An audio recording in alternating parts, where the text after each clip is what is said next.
Souviens-toi.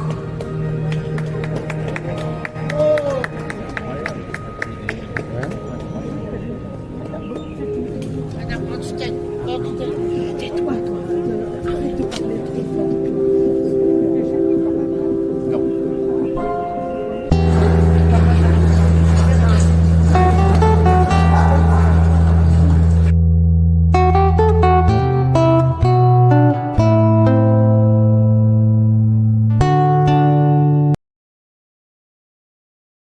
Des institutions juives de France et son successeur, cher Francis Khalifa, cher Yonatan Arfi, Monsieur le Président du Consistoire central, cher Elie Korchia, Monsieur le Grand Rabbin de France, cher Raïm Korsia, Mesdames et Messieurs les Présidents de l'Association des fils et filles des déportés juifs de France, chers Beate et Serge Klarsfeld, Monsieur le Président de la Fondation pour la mémoire de la Shoah, cher David de Rothschild, Monsieur le Président du Comité français pour Yad Vashem, cher Pierre-François Weil, Monsieur le Vice-président de l'Union française des associations tziganes, cher Fernand Maraval, Mesdames et Messieurs, c'était il y a 80 ans, et pourtant, ici, l'écho de l'horreur résonne encore. Ici, on entend toujours les cris de détresse et les ordres hurlés. Ici, les mots paraissent comme vides de sens, dérisoires. Car même si le Veldiv a été rasé, le murmure monte encore. Il nous saisit, il nous étouffe. Et ces phrases que nous prononçons paraissent presque sans force face à la violence et à l'horreur dans sa cruelle réalité. Car ici, on se rappelle ces femmes, ces enfants, ces hommes arrêtés, parqués, humiliés. Ici même, ce sont plus de 13 000 personnes que la France a livrées au supplice, à la haine, à la mort. Nous sommes très malheureux. À chaque instant, il y a de nouveaux malades. Il y a des femmes enceintes, des aveugles. Nous couchons par terre, écrivait Clara Ganek, 15 ans. Pour elle, comme pour les autres, le Veldiv a marqué le passage de l'humanité vers la barbarie. Le passage d'une France qui protège à une France qui se trahit. Ces 16 et 17 juillet 1942, l'histoire de la France a été marquée d'une blessure qui reste à nu. Ce sont bien nos lois qui ont imposé le fichage des Juifs, leur mise au ban. C'est bien notre police qui a cherché et arrêté des milliers de familles sans distinction d'âge ou d'état de santé. C'est bien notre pays qui les a laissés suffoquer ici, dans la chaleur de juillet, avant un tri macabre, avant leur transfert vers les camps du Loiret ou vers Drancy, avant leur déportation vers Auschwitz-Birkenau. Ces jours-là, l'État français est allé plus loin que les exigences de l'occupant nazi, en livrant notamment des enfants, en les envoyant à la mort. Ces jours-là, des milliers d'innocents ont été livrés à un destin dont personne parmi les responsables de l'État français n'ignorait l'issue. Ces images tournent nécessairement dans nos esprits, quelle que soit notre histoire personnelle, notre proximité avec le gouffre que dit la Shoah pour l'humanité. Oui, ces jours de juillet, comme lors des rafles qui ont suivi, la France a perdu un peu de son âme. Le chemin a été long. Il a fallu le travail des historiens, la parole des témoins, l'ampleur des faits. Notre pays a attendu 1995 et les mots du président Jacques Chirac. 1995, il y a moins de 30 ans, pour reconnaître sa responsabilité. C'était une étape forte, nécessaire. Ce fut un soulagement aussi, immense. Un de ces moments où les mots mettent enfin une réalité sur les choses, sur l'indicible. La force de ces paroles reste ancrée profondément en chacun de nous. Car pour garder son honneur, notre pays devait et doit regarder son histoire en face. Ça n'est pas être patriote que de déchirer les pages de l'histoire qui nous dérangent, de les occulter ou de les amoindrir.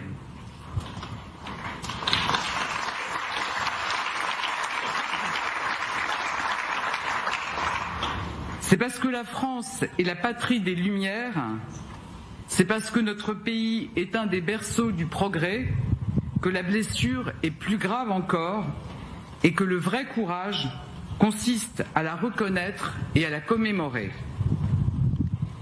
C'est aussi parce que nous reconnaissons la noirceur de certaines heures que nous pouvons voir briller plus fort encore celles et ceux qui se sont dressés contre la haine, contre l'arbitraire, contre la barbarie. Je pense à ceux parmi les policiers qui ont refusé les ordres et laissé certains s'échapper. Je pense à ces Françaises et ces Français anonymes qui ont protégé, aidé, caché des Juifs de notre pays. Je pense aux Justes de France, pour qui l'humanité comptait plus que le danger. Je pense à la France libre, dont le cœur battait à Londres ou dans le Maquis. Ensemble, nous commémorons les 80 ans de la rafle du Veldiv. Mais nous envoyons aussi un message à notre jeunesse et aux générations à venir. N'oubliez pas, n'oubliez jamais. Le devoir de mémoire est un devoir pour l'avenir. À l'heure où l'antisémitisme tue encore, où la haine prend bien des visages, où certains menacent l'unité de notre République, nous devons par tout moyen faire savoir, faire connaître. Nous continuerons à porter et faire entendre les témoignages des victimes, des rescapés. Pour éveiller les consciences, la mémoire doit être incarnée. C'est la condition même de la transmission. Car si les données sont glaçantes et les faits insupportables, ce sont les mots et les récits des victimes qui pour toujours marquent. Ces derniers mois, ces dernières années, plusieurs des grands témoins de la Shoah nous ont quittés. Aujourd'hui, je pense à ces voix qui se sont éteintes, à Élie Buzyn, à Marceline Loridan-Ivens ou encore à Walter Spitzer. Je veux leur rendre hommage, dire notre admiration d'être parvenus à mettre des mots sur ce qu'aucun mot ne peut réellement saisir. Notre admiration de s'être sans doute fait violence pour nous transmettre des souvenirs, des images, des moments. Et je veux le dire, leurs récits ne nous quitteront pas. Leurs mots sont ancrés dans les esprits de tous les jeunes auxquels ces rescapés ont décrit ce qu'était l'horreur. Ils vivent dans l'engagement des descendants, dans le travail des historiens, dans la détermination de tous ceux qui refusent que l'on tourne le dos ou que l'on jette un voile de mensonge sur l'histoire. Ce sont les lettres préservées, publiées, exposées. Ce sont les témoignages enregistrés, diffusés. C'est la mobilisation de la culture. Ce sont les lieux de mémoire de la Shoah. Ce sont ces listes de noms sur les murs du mémorial, le travail de Beate et Serge Klarsfeld. Ces listes de noms comme une psalmodie, ces listes de noms que nous devons sans cesse relire, redire à haute voix pour que vivent les mémoires. Nous continuerons à soutenir ces initiatives, à les encourager. La parole des témoins est précieuse et partout nous la ferons perdurer. Je crois aussi que la mémoire repose sur notre jeunesse. Nous enseignerons encore et toujours la réalité du génocide et de ces années noires. Et je le dis clairement devant vous, il n'y a pas une salle de classe en France où la mémoire de la Shoah ne doit pas être enseignée, pas une école où elle peut être contestée.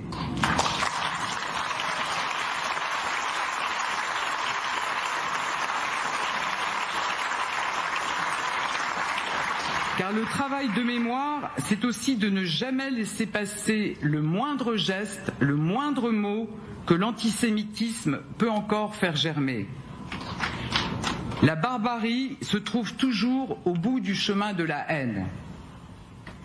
Sous l'autorité du président de la République, nous avons agi avec force, détermination. Nous avons fait en sorte de combattre l'antisémitisme partout où il se trouve, qu'il se dissimule en ligne ou derrière des opinions dévoyées. Nous avons dissous des associations qui promouvaient la haine. Nous avons pris des mesures pour que la justice soit rendue, pour que chacun puisse pratiquer sa foi en toute sécurité. Nous luttons avec la plus grande intransigeance contre le séparatisme. Nous continuerons, nous poursuivrons sans relâche, sans jamais nous dire que la bataille est gagnée.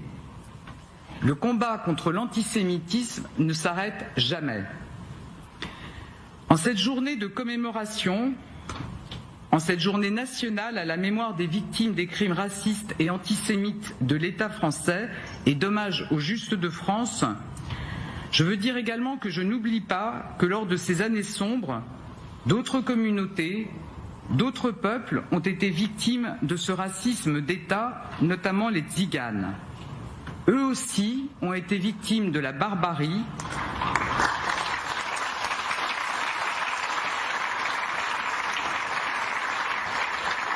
Pour eux aussi, nous ferons vivre la mémoire et nous lutterons contre toutes les haines, toutes les discriminations.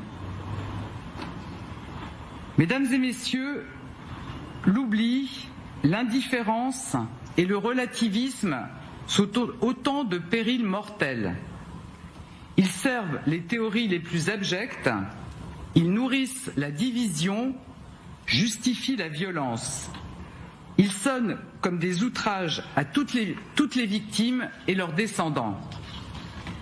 Par la mémoire, par l'éducation, la culture, par le combat incessant contre l'antisémitisme, nous ferons connaître le destin des femmes, des hommes, des enfants du Veldiv. Alors 80 ans après la rafle, nous le réaffirmons, la République sera toujours le refuge de ceux qui souffrent et ont souffert.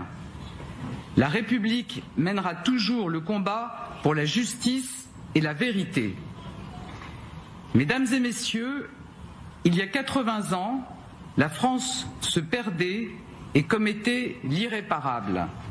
À nous tous, aujourd'hui, de veiller à ce que la mémoire des visages des victimes nous éclaire, à ce que la mémoire de ces visages nous rappelle que nous ne devons rien céder dans ces combats. Vive la République et vive la France!